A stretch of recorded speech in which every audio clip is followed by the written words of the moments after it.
Magandang araw mga idol. Ito yung bago kong tanim ng mga prutas. Orange yan. Nabuhayan rin ako ng isang puno na pinunla. Inilipat ko na dito para tuloy-tuloy ang paglaki niya.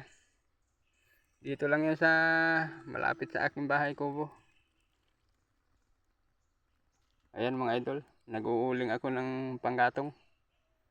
Yan, umusok. Yan naman mga idol, rambutan. 4 na puno yan. Ang bago kong tanim. Doon yung diba?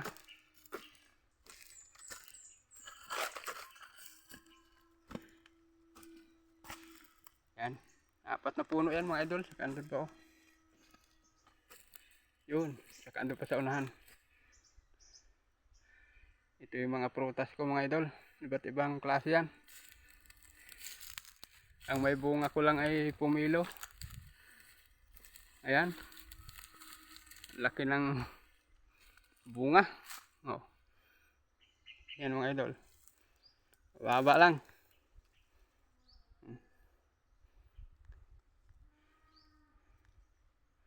Yan lang mga idol. Maraming salamat. God bless.